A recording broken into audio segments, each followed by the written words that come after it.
Madam हमें AC लेना है। अरे सर कूलर वहां रखे हैं, आइए मैं आपको दिखाती हूँ, चलिए। कूलर? मैं तो एसी की बात कर रहा हूँ। सर देखिए, जो आपकी औकात है ना, मैं आपको उसी हिसाब से चीजें दिखा रही हूँ। मुझे पता है आप एसी ले ही नहीं पाओगे क्योंकि आपके बजट में ही नहीं है, आपकी औकात ही नहीं है एसी लेने की। आपको किसने कहा कि हमारी औकात नहीं है एसी खरीदने की? और आप ये किस तरीके से बात कर रहे हो हम दोनों से? हम यहाँ एसी खरीदने आए हैं, ना कि कूलर। किसने कहा आपको हम एसी नहीं खरीद सकते? और हमारे पास पैसे नहीं है एसी खरीदने के। आपके हुलिये और कपड़े देख करके मेरे को पता लग रहा है कि आपकी औकात नहीं है इनको खरीदने की। आपको पता भी है कितने कितने के एसी है ये? 50-50 हजार के एसी है ये।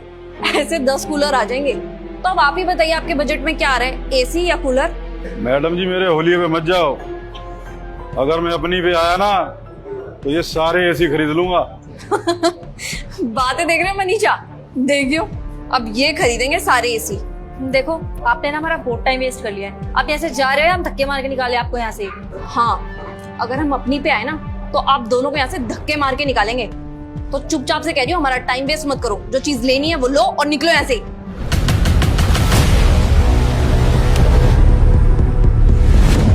अरे सर, आप यहाँ पे हमें बता दिया होगा कुछ सामान चाहिए था तो हम आ जाते।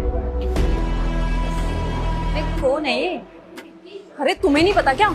टीडी होटल के मालिक है ये। इनके होटल का ना जितना भी सामान है सारा का सारा हमारे स्टोर से जाता है। प्रीमियम कस्टमर है हमारे। पापा मम्मी आप यहाँ पे, अगर आपको कुछ चाहिए था तो मुझे बता देते ना, मैं घर पे भिजवा देता।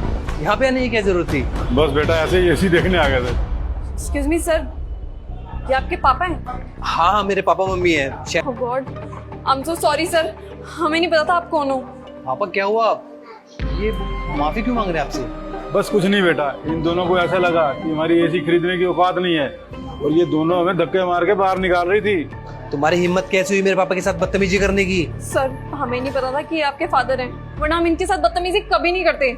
आज के बाद कुछ नहीं मांगूंगा तुम्हारे यहाँ से मैं, और तुम्हारे ऑनर से तुम्हारी कंप्लेंट भी करूंगा। नहीं नहीं सर, हमसे प्लीज कंप्लेन मत करना, वरना मेरी नौकरी चली जाएगी सर। अरे नौकरी जानी भी चाहिए, तुम ना इस नौकरी के लायक भी नहीं हो। अरे जिनको बड़ों से बात करने की तमीज नहीं है वो कस्टमर से कैसे डील करेंगे? और वैसे भी कस्टमर यहाँ पे तुम्हारे लिए भगवान का रूप बन के आता है। अगर कस्टमर ही नहीं आएगा यहाँ पे, तुम्हारा सामान बिकेगा ही नहीं, तो तुम्हारी सैलरी कहाँ से मिलेगी?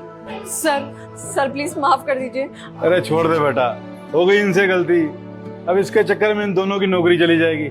चल माफ कर दे, आगे से नहीं करेंगे ये किसी के साथ ऐसा। चलो फटाफट एसी दिखाओ पापा को। जी सर, आइए सर मैं आपको एसी दिखाती हूँ।